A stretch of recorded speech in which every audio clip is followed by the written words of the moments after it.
그런데 저걸 경제학으로 개념을 굉장히 정교하게 적용시킨 거는 굉장히 최근의 일이에요. 한 100여 년밖에 안 돼요. 그걸 적용시킨 아저씨가 누구냐? 예. 따뜻한 가슴, 냉정한 머리라는 그러한 그 이야기로 유명한 알프레드 마샬이죠. 아주 위대한 경제학자죠. 영국 경제학자죠. 20세기 초, 19세기 말 20세기 초인데 우리가 수요 공급의 원리는 그 전부터 얘기를 했지만 이거를 곡선으로 하면 이렇게 돼. 이거 마샬이 그려낸 거고요.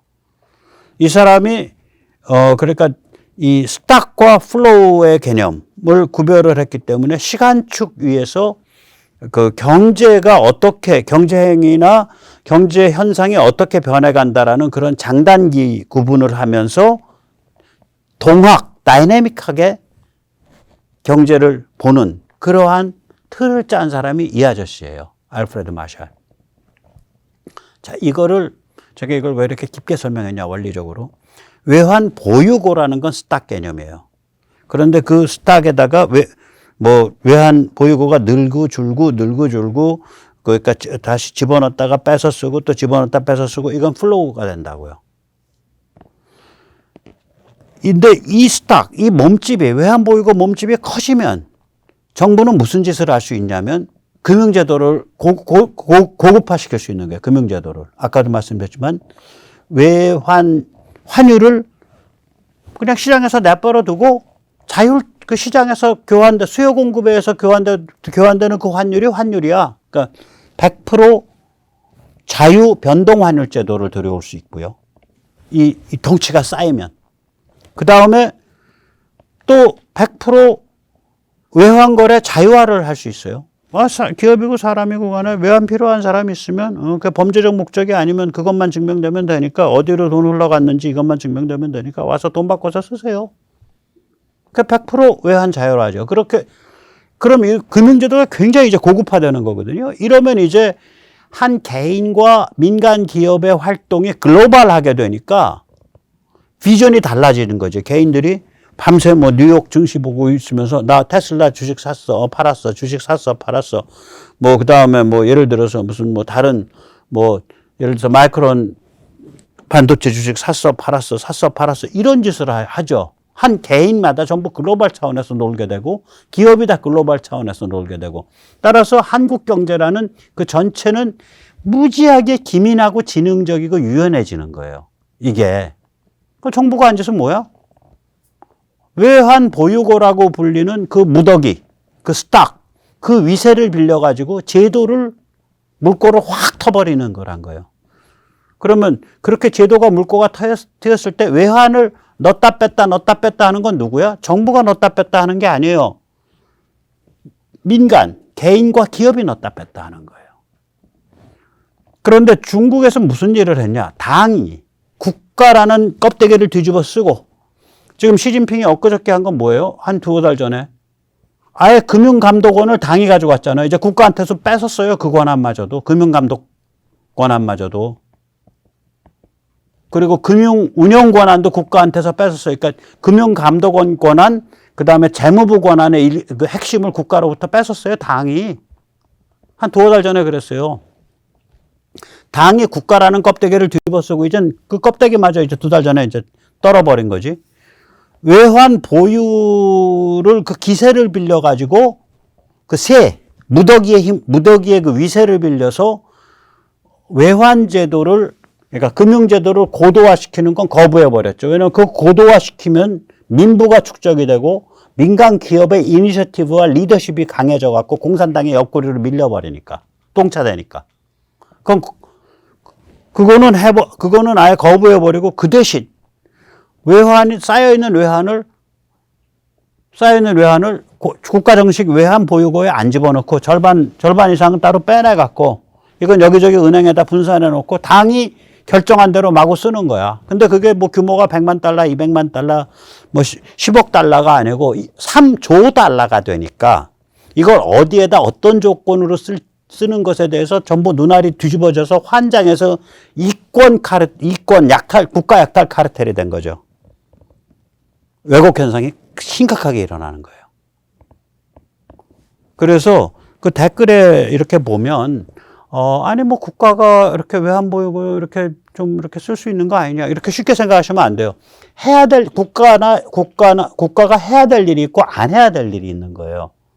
국가가 해야 되는 일은 뭐냐면 그 그 북대기, 그 규모 자체의 위세를 빌려서 제도를 발전시키는 걸 국가가 하는 거고요.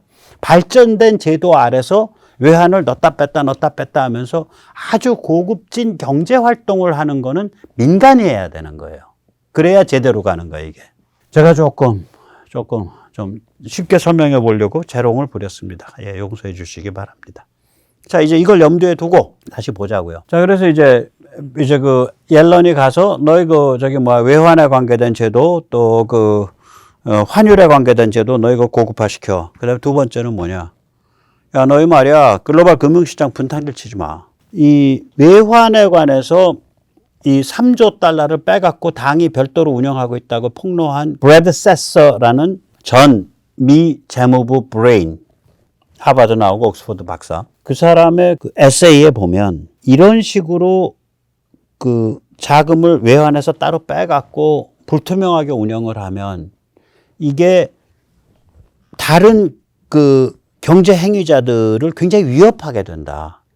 예측할 수가 없고 불투명하고 비밀스럽게 돌아가니까, 흑막 안에서 돌아가니까 이 거대한 규모가 이거 이러면 안 된다. 그렇게 말을 했단 말이에요. 그러면 이제 예를 들면 이게 너무 거대하고 흑막 속에 돌아가니까 예를 들어서 야, 실리콘밸리 말이야. 그 은행 그거 묻지마 인출 사태, 뱅크런 벌어져 갖고 3월 10일 날 무너졌잖아.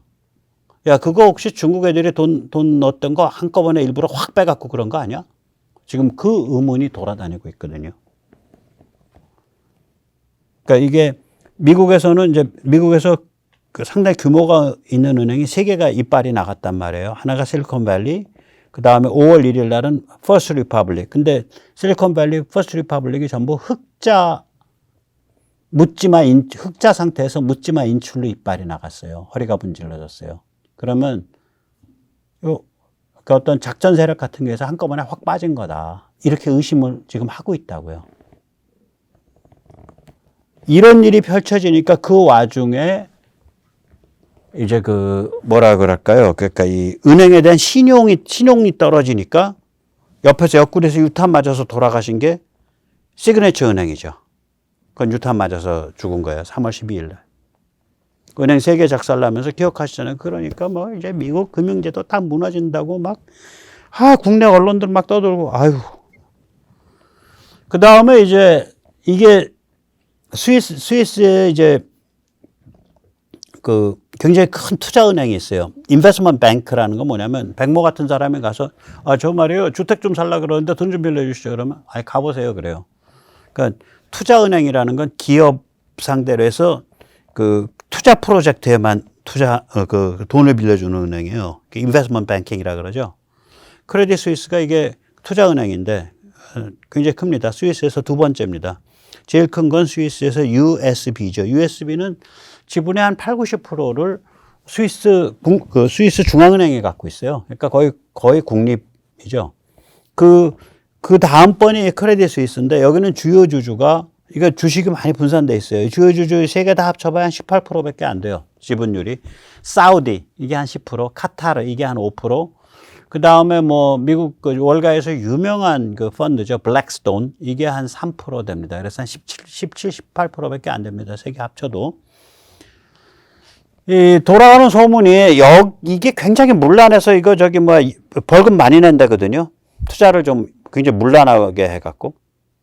여기도 중국 입김이 많이 들어와 있다. 중국 돈이 많이 들어와 있었다라고 이게 돌아가는 소문이 그렇습니다. 그래서 크레딧 스위스 자빠졌을 때요. 지금은 이제 주식 매매는 다 중지시켜 놨고요. 긴급 자금 투입돼 가지고 아까 말씀드린 스위스 중앙은행인 스위스 국립은행, 그러니까 중앙은행이 지분의 80% 이상을 갖고 있는 USB가 수십억 달러 이상 돼요. 수십억 달러 이상 되는 돈을 출연을 해서 지금 크레딧 스위스를 인수 상황입니다. 근데 기존 주주와의 뭐 주식 비율 조정 이런 것들은 지금 진행 중일 거예요. 그러니까 이제 이른바 이제 실사, 듀 딜리전스를 여러 차례 해야 되고 그러니까. 네, 아마 그러겠죠.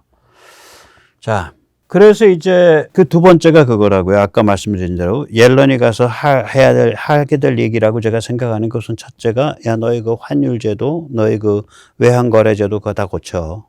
너희 그렇게 하는 거 아니야. 두 번째가 야, 너희 말이야. 그거 3조 정도 짱 박아갖고 당이 여기저기 지금 돈 노래하고 있잖아. 세계 시장 다니면서. 너희 그거 가지고 지금 분탕질 치고 있잖아. 우리가 생각하기에 미국은행 3개 이빨 나가고 스위스 투자은행 하나 이빨 나간 거 뒤에 너희가 작전한 것 같은데 너희 그렇게 분탕질 치시면 안 돼. 그 두 번째가 그 얘기예요. 세 번째가 뭐냐? 이 중국이 이게 황당하게 이게 마약 대금 정산 비즈니스를 한다고요. 이 돈 세탁 조직은 아니에요. 중국 은행이. 일단 중국에 돈 세탁 조직이 있어요. 중국 이제 뭐 삼합편에다가 뭐 중국 공산당에서 이렇게 떨어져 옆구리에 있는 애들 뭐 이런 애들이 결합해서 하겠죠. 그러면 이게 얼마나 지능적인 거냐? 이제 얘들이 중국에 본사가 있고요. 미국에 지부가 있고 중남미에 지부가 있고 이렇게 이제 그림을 놓고 생각을 하자고요. 얘들이 얼마나 황당하냐? 중국인 중에 환치기 해갖고 미국으로 송금하고 싶어 하는 사람들 많잖아. 요새 중국에 돈 있는 사람들 다 도망 나오고 있으니까 이런 사람들 얼마나 많을 거예요. 이 조직에 가서 엔화를 내요. 그게 지금 A1이라고 하는 거예요. 그러니까 이제 중국인 A씨가 이제 범털인데 나 이제 캐나다나 미국 가서 살고 싶어. 합법적으로 캐나다나 미국으로 돈 보낼 방법이 없어. 이런 거 어레인지 하는 회사가 다 싱가포르에 있어요. 그러니까 중국 돈 세탁 조직 본부가 사무실은 싱가포르에 나눠요.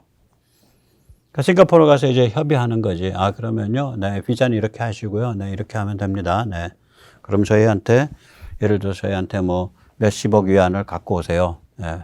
홍콩에 무슨 계좌로 해서 이렇게 넣으면 됩니다. 위안화가 여기 들어오잖아요. 이 사람은 미국 여행을 가. 그러니까 미국에서 미국의 중국계 돈 세탁 조직으로부터 달러를 받는 거예요. 달러를. 그럼 이 사람은 위안화 내고 달러 받았잖아요. 이게 얼마나 그 효율적인지 수수료가 거의 5% 이내예요. 요새 많이 올랐다 그러는데도 그럴 거예요. 그 전에 5%보다 훨씬 쌌었어요. 자, 그러면 중국의 돈 세탁 조직 본부는 이걸 가지고 무슨 짓을 하냐? 수출업체. 예를 들어서 뭐 냉장고 혹은 뭐 반도체. 그러니까 민수 상품이에요. 이제 옛날에 우리 용산에서 하던 깡이랑 비슷해. 전자상가 가서 신용카드 가지고 깡을 하면 내 돈이 쫄려갖고. 가면은 이제, LG 냉장고를 하나 산 걸로 하잖아요. 뭐 200만 원. 긁잖아. 그러면 긁고 나서 나는 냉장고를 받아갖고 나오는 게 아니라 200만 원에서 한 20%쯤 깐 160만 원을 받아갖고 나오죠. 냉장고는 남아있고. 그러면 그 깡을 한 그 애들은 뭐를 해주냐면 그 냉장고를 한 180만 원쯤에 팔지. 그러니까 저한테 한번 깡 해주고 걔들은 20만 원 번 거야. 깡 한 번 도는데. 근데 그거 이제 걸리면 이제 감옥 가고 이제 엄청 돈 내죠. 망하는 거지. 예. 아무튼 그런 거랑 비슷한 거예요. 수출업체한테 엔화를 줘요. 그럼 수출업체는 상품을 중남미로 보내. 중남미의 중국계 돈 세탁 조직에. 그러면 중국계 돈 세탁 조직은 그 상품을 시장에 팔아.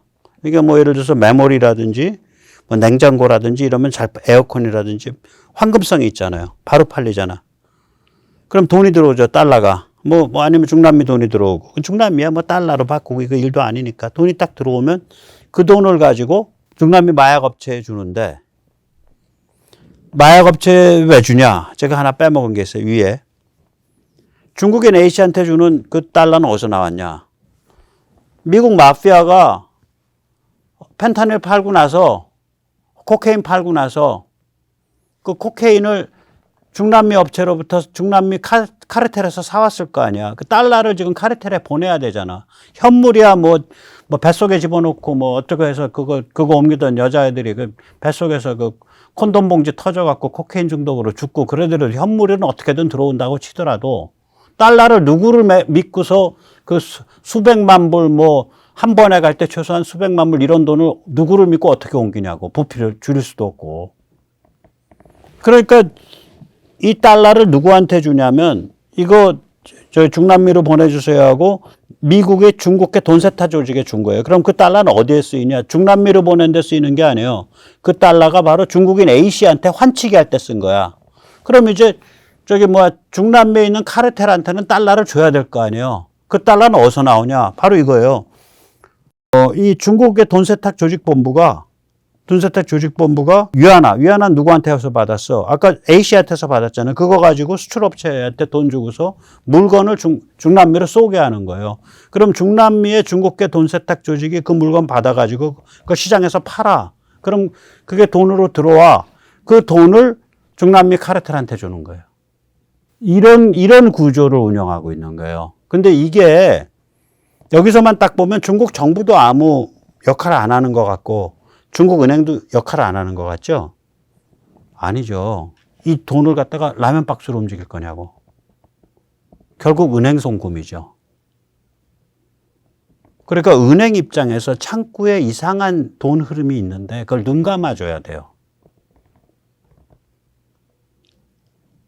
눈 감아줘야 돼요. 뒷돈 받아먹으면서. 뿐만 아니죠. 정부 입장에서는 뭐를 눈 감아줘야 되냐. 여기 지금 이상한 거 하나 있잖아. 이게 한 번이면 눈에 안 띄는데 반복되면 눈에 띈다고요.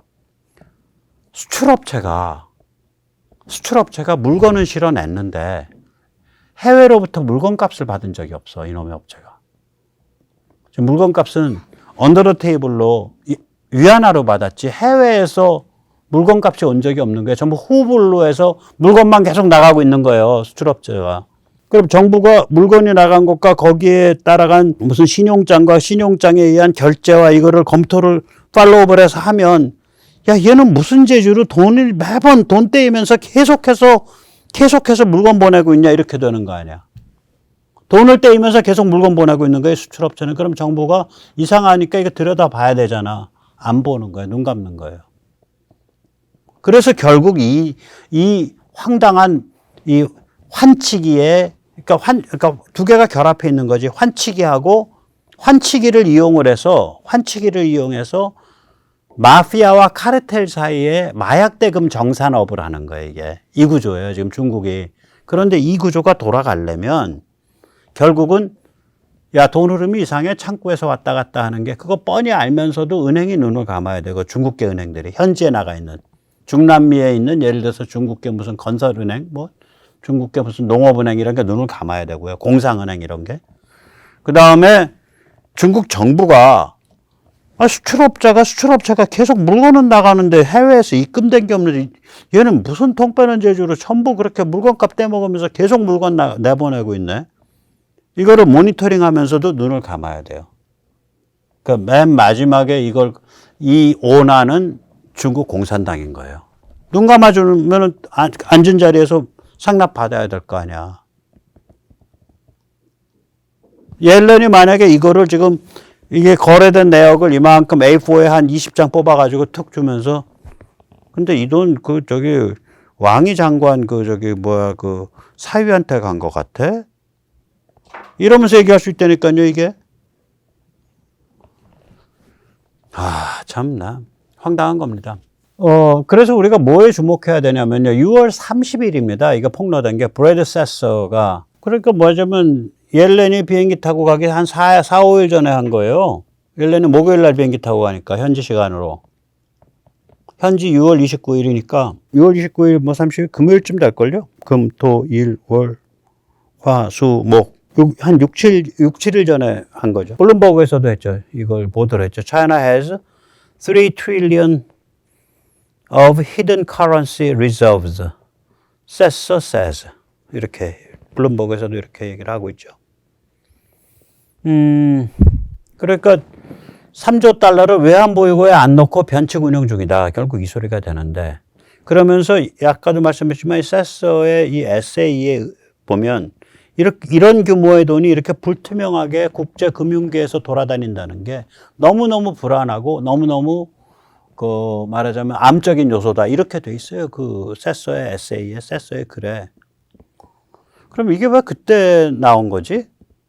옐런이 이번에 방중하면서 아까 세계의 아젠다, 하나는 야 너희 왜 한 거래? 그리고 너희 환율 거기에 대해서 너희 제도 고쳐야 돼. 그리고 이제 혹은 뭐 그 옐런이 중국 그쪽에 대고 야 너희 그 저기 뭐야 글로벌 금융시장에서 분탕질 치고 말이지 그 뭐 마피아 이런 애서 다 그 저거 뭐 하고 있는 거 우리 알아. 그거 무슨 그 마약 대금 정산해주고 그런 짓 하지 마. 여기에 힘을 실어주기 위해서 저걸 했냐? 아니라고 봐요. 오히려 월가 내부의 문제예요. 미국 내부. 뭐냐면 월가한테 야 이제 전선은 중국까지 가는 거야. 아니 금융까지 가는 거야. 뭐야? 월가여 단결하라. 반칙쟁이 중국을 퇴출하자. 이 진군나팔이에요. 제가 보기엔. 그 진군나팔의 서곡이 셌어고요. 그 몸통이 옐런의 방중입니다.